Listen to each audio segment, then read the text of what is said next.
G'day everyone, Dean and Craig here. Hope you are well, and welcome to the next edition of UncommonCents, number 4. How are you today, Craig? Yeah, going very well, thank you, mate. I Very think we've got some beautiful background music there. Yeah, I'll have a look at that while we go along. Solve to our background music. ease us into the topic, but hopefully it's disappeared now, mate. But it's great to be here today. Looking forward to number 4. Excellent. So today we're going to have a discussion about people. It sort of continues on from the discussion we were talking about last time about how to have outsourcing and bringing those outsourcing partners really much more deeper into your team ecosystem to get things done. But today's a focus on people within the company. So Craig, what are you hearing and thinking about when it comes to people within advice practices? Yeah, well, it's interesting, mate, all about the team, and you don't get to mention the word team without me sharing a Michael Jordan quote on teams. And, one even with the basketball team that I coach that I've always said to them is that, talent will win games, but it's teamwork and intelligence that will actually win the championship, because you need everyone on deck and everyone firing. And quite often when we're talking about the topics we're going to go through, it's really interesting just to drop those notes into Google.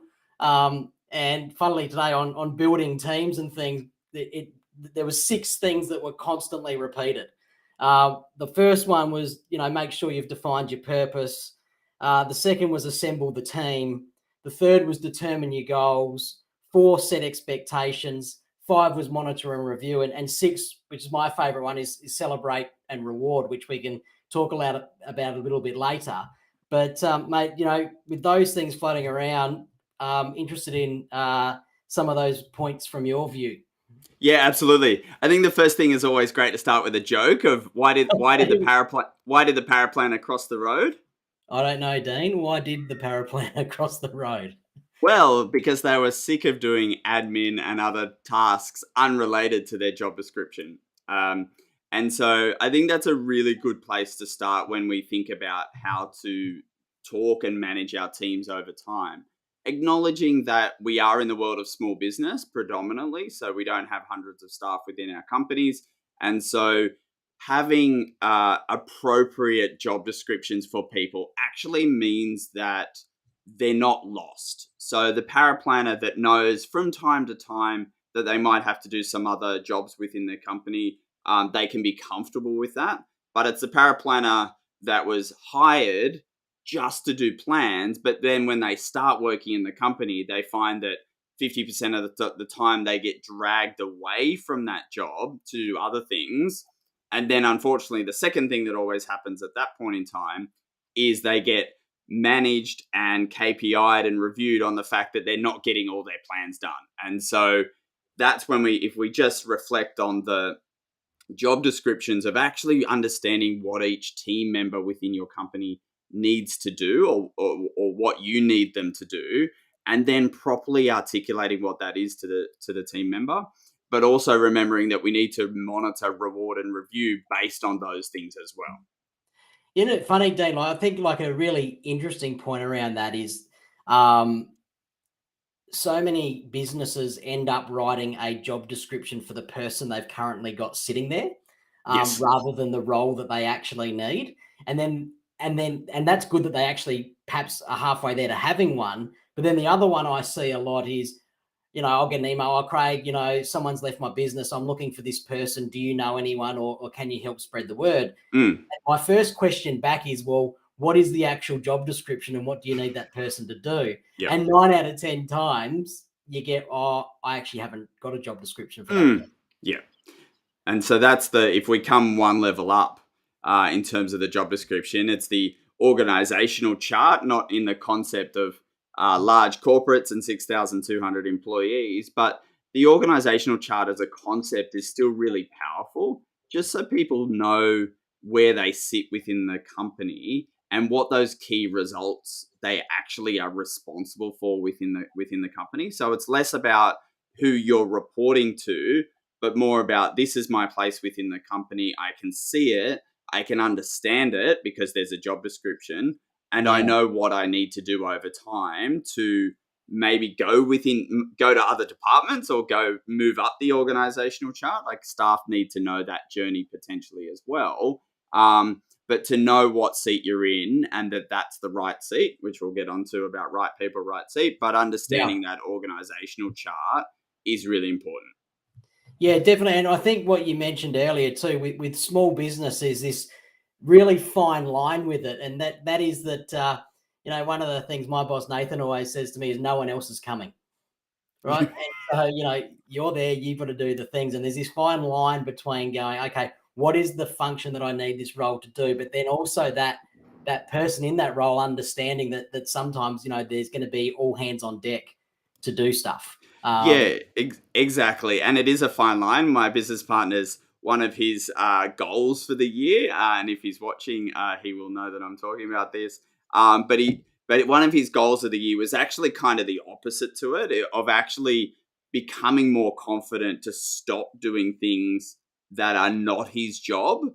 And so it's really important that you've got to understand what things are not your job, but actually make sure the staff know that it is their job as well in terms of what's going on. But his role and focus at the moment is that he needs to delegate more of his role over time than what he currently is doing. And so you can't do that unless you've got the people and the processes, but also that organizational chart so people know where they sit in the company and how they can support him. Yeah. So Dean, in running your business, um, how critically important is it that the team members know exactly what their function is in the business, and to be able to do that, but then also to be comfortable enough to call out, "Hey, I feel like I'm being pulled in a different direction." Yeah, look, it's really interesting. So the concept of an organizational chart, everyone's spoken to forever in terms of this, and so we don't need to go into that today. But Yeah. interestingly, how you use it as a diagnostic tool is really interesting. So when you identify that something's gone wrong within your company, so whether that something went wrong with a client or a staff member left or just the system broke down, one of the tools to diagnose what went wrong is actually the accountability chart of going, well, whose job was it? Whose job was it? Or whose role was it? And reflecting on, did they know it was their job? When did they need to pass it over and how that worked is all that diagnostic that you can do using the organizational chart. Um, so we have two things that we always say is that in relation, this is going back to Jim Collins and his bus analogy as well, but it's, do you have the right people in the right seat on the right Yep. bus potentially? So people need to know where they're going, of course. But this the whole concept of having the right people within the organization, so we know that they have the right skill set, they know what their role is, most importantly, and then they're in the right seat within the company as well. And I think that if you reflect on all your advisor practices, there's lots of advisors where, like, you might think about the number two that they have, like the associate advisor. They might be in the right seat for themselves right now. And that thinking about whether they should or can be an advisor in the future is all about understanding whether they are set up for moving into a different seat over time. So it's really important when we do the work within companies is working through these roles and responsibilities through the accountability chart and then reviewing each person to make sure they are the right people in the right seat. And often when we're having things going wrong within a company, it's to do these tools help us diagnose those problems, i.e., we've got a creative staff member that's in a technical role, and so they're an amazing person, but we've just given them the wrong role within the company. Yeah. That's something that happens when you use these tools. Quite quickly, also when you use these tools, you identify the people that are just not right for the company. Okay. Yep. And so that's we will in future week talk about vision and values and how you communicate um, what your ideal company is, so people can know and gravitate towards those things. But this is a tool of self-selection as well that identifies the people that aren't right for the company at the same time. Yeah, and it's funny where you talk about the different personality traits, and therefore then not only the personality traits, but where do I actually prefer to be when I'm in work? So, like, do I prefer to be extroverted at work or introverted at work? Do I Mm, like creativity or do I like structure and process? And you're going to have all of those different people in your team. And an experience we went through recently wasn't a personality profile, it was more around those things. So, where do you prefer to operate in the mm, work environment? But I think one of the most powerful things to do, and if businesses can get someone to help facilitate this, is with your team, actually stand them around a room and show each other where you are. So the example is, let's say, extrovert to introvert. So you sort of say, if you've done this test and you're highly extroverted, you need to go and stand here. But if you're introverted, you come and stand here, and then everyone in between on their score. And from a team perspective, there is absolutely nothing more powerful than being able to stand there and see where everyone is for mm. those different things, because then it helps you understand why someone might not speak up in a meeting, or why someone's got absolutely no ideas in terms of how to drive something, because that's not their strength, or where they like to operate. But it's just, I think it's fantastic to see it, and Yeah. it really drives the team further in terms of how they can work together. Absolutely, and that's the we sometimes fall to sporting analogies and thinking in terms of understanding this as well, because we've all played and watched sport for years, and so the interesting thing about it's actually knowing the strengths and weaknesses of your players, and so you've got the Michael Jordan behind you, and he had a friend that was a really big support in terms of his team when he was going through his career, but wasn't as famous as Michael Jordan, right? But he was Yes. really important when it came to the team, and he was bad at contract negotiation and things like that, and people should have helped him maybe at that part of it. But most importantly, the roles and responsibilities within a sporting team are really, really relevant as well. And so, Craig, what about rewarding staff? Like, what have you seen in terms of great advice practices? How are they engaging and rewarding and like celebrating the wins? I suppose. Like, how is Yep. that starting to flow through the entire company? Like, I know advisors might get a bonus or something like that, but how does it go through all the levels of a company now?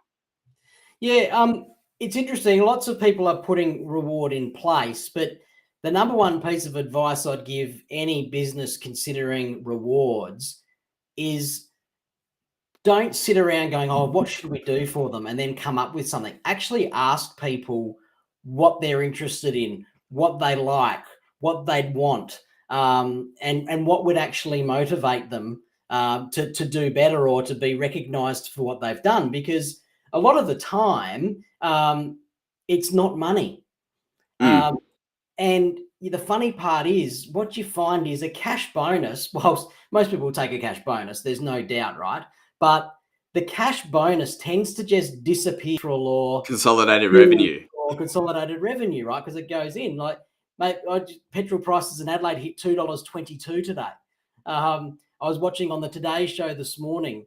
Coke's gone up 94% in the last 12 months, and along with some other staples and things. And so, Mm, with all these price rises, the cash bonus goes into the bank, just disappears into disposable income, and away it goes. And then someone sits and goes, "Well, what did I end up doing with that?"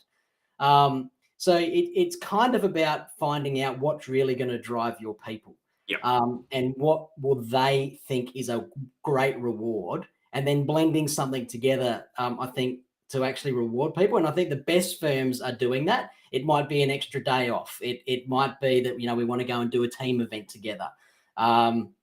It might be that I've always wanted something from this shop, and if you really know your people, Mm, you can do surprise things like that. Like, one of the greatest things I've ever experienced is walking an exceptional team member into the Oriton shop as they got a promotion, and saying, "Pick something." yeah. Now, I knew they were probably going to go and pick the compendium, which was good, because some of the stuff in the Origin shop, you might be taking a deep breath. But, I kind of knew what they wanted, and that would be important to them in their new role. But to see the excitement on their face and how it made them feel, and the fact that they still talk about it today, is because we took the time to understand what would drive that person. Yep. And I think on that, like in terms of team, it's important take these people out of the work environment, go and have a coffee, go and have a drink, whatever it might be, and then start asking them about what they like from a reward perspective. You've got to put them in an environment to encourage them to talk about that stuff. Absolutely. And what we've done like what we've done within our absolute team is that we've linked we have employee of the month. Lo and behold, lots of companies like to do it. We link that to our values, for example. So the votes get linked to the company values, but also then when it comes to the reward that happens at the end is that we give them a reward to donate and support to a charity, which links that, and they can choose who that is. And the second part of the reward is monetary, but we make them report back to us as to what they bought with the money. So we're Yep. really trying to avoid that. Went into consolidated revenue for petrol and see what they were able to actually buy or save up for with the rewards that we do over time. And so, yeah, the other things about the time off and the recognition is really important. And it's we do these things sometimes with our clients, Craig, like about trying to Yes. really understand what our client is about and go, now I can do something personalized and spontaneous for my clients. We actually need to think about that for our teams as well, in terms of how we can surprise and delight our team members over time, to reward them. And spontaneous can be a fun way of rewarding them because the work in our industry never ends. So, my brother's a police officer, so he has a start and finish every single day, and work gets done when he's not on shift. Whereas the work that we do is constant. And so Yes. sometimes this idea of going, well, you can have Friday off sounds nice to lots of people, but Friday off, if you've still got the same work to do with the same deadlines, actually puts more pressure on you than actually relieving it. Yeah. So we need to keep that in mind in terms of how we're going through that process, how to go through that process as well.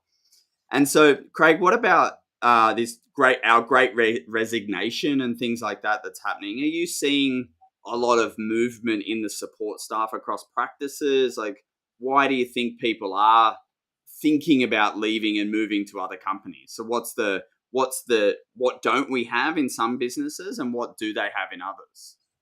Yeah, and look, I think it always tends to come down to what you touched on right at the beginning, and that is why did the paraplan across the road? Right? It's I went to do a role that I expected to be this, and it Mm, hasn't panned out that way. yep, And now another opportunity's come up, and so I'm going to go and see if the grass is greener over there and do that. yep, That's probably the main reason that I've seen for people leaving. I mean, we've got that sort of out of cycle sync thing where lots of corporates went and gobbled up lots of really smart, intelligent people who had great skill sets in advice so that they mm, could do remediation programs and things. And so that wiped out a whole heap of people, right? yep, Where a small business just couldn't compete with a corporate to do so. mm, But these people have to come back to something. But right now, there is still a skill shortage. There's still a labor shortage, and so for the people that have got the team members there that they want to keep, I think it is about making sure that they've got structure around them, that they actually know what their role is within the organization, but they also know that the reason they're doing that role and why that's tied to the overall strategy of the business. mm, Um, it's about defining that purpose. So not just, expecting to open the doors and have people work for you and just go, I'm doing this job because. If they understand the overall purpose of the business and what they're trying to achieve and where they're trying to go, then even I always say to people, if they understand that, then even the part about their job they hate the most, they will still do with conviction because they mm. understand what it's ultimately trying to achieve. Yeah, absolutely. I think the last thing that I see as well is that sometimes good people will leave, and it's just the growth of your company versus the growth of the person. And Yes. so, if you imagine that you've got two advisors in your practice and there's two associate advisors, to make those two associate advisors advisors, your business has to double in terms of revenue in order to have four advisors serving those clients. And so I think that thinking about the career progression is important, but also acknowledging sometimes in your small business that you may not be able to offer the full career progression. And so I think some advisors might overpromise and underdeliver on that side, in terms of going, well, yeah, sure, you can become an advisor with our practice, not a problem, and without fully thinking about how big your business actually has to grow to fit that Mm. advisor in, and regardless of the professional year and the time investment on that side, it's still a financial decision to say, well, I'm going to pay an advisor salary and either invest salary in order to hope they grow a book, or I've got to be big enough to pass some clients across to them. Both of which requires a lot of planning, and the advisor that's at the top, the owner, doesn't can it's okay for them to be selfish and go, well, that's not part of my long-term strategy, that I don't want to keep growing the number of advisors at the top. But if that's the case, we have to be willing and able to let great people go as well, so that they can go on to the next thing. Yep. And so the implication of that is still making sure that we've got systems and processes and our accountability charts. So we actually say, well, if this person were to leave the company, we're not, all of our intellectual property is not lost. We've Yep. got other people within the company that know everything that's going on. So these one advisor with one associate, if we're not extracting all of their learnings and documenting it, we're still going to be in a situation in a couple of years' time where that person's ready to be an advisor, and they may have to leave their employment to be an advisor. Yeah. And mate, maybe being a little bit controversial here, but also telling people that it's okay not to be an advisor, right? Yeah, Like, it's not the we've had this, career progression for yes, everyone. Yeah. and I think we've had this trap in this industry for so long that the ARs get everything, and unless you're an AR, then you get missed out on invites and events and all of that kind of stuff. And so sometimes I fear that you've had people who would naturally be better either in like general management of the practice or operations or para planning or whatever it might be, feel like they need to go and be an AR Mm. and therefore move on and leave, because that's what the industry's kind of said. Well, if you're not an AR, you're not important. Where I just think that's absolute rubbish. And that the need for all of those roles in a business are critical. And so making sure that the people who aren't financial advisors or ARs realize that these are specialists in the team too. Yeah, yeah, Um, absolutely. It's a good thing to finish on, Craig, about the whole aspect we need within our company to be successful. Because when I talk and think about the ideal advice practice in the future, I'm thinking that an advisor is managing $1 million worth of revenue. And so in order for an advisor to manage $1 million worth of revenue, and that can be a variety of number of clients, but that could be 50 to 150, you need a support team around you to do that. Because if you're doing that, you're having 7 to 9 meetings a week. And so you need the support networks around you within your company to be able to deliver. And so it's not all about that advisor anymore. It's about the other people that are providing the great client service, the great power planning and analysis, but also the technical advice along the way. Is that all those roles are vitally important and should be rewarded and recognized in the same way.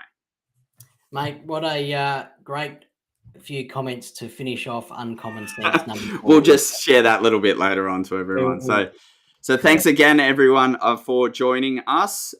We will be here same time, same bat channel in 2 weeks time. So thanks very much. Any comments or questions, please send them through. We also have the past videos now on the TWN Partners website. So if you are a fan and want to watch some of them back again, it's just twn.partners/UncommonCents. And then you can watch back all the videos as well. And yeah, please reach out to Craig and I through LinkedIn if you've got any questions or ideas for content or things that you would like us to discuss in the future. Have a great afternoon. Bye, everyone.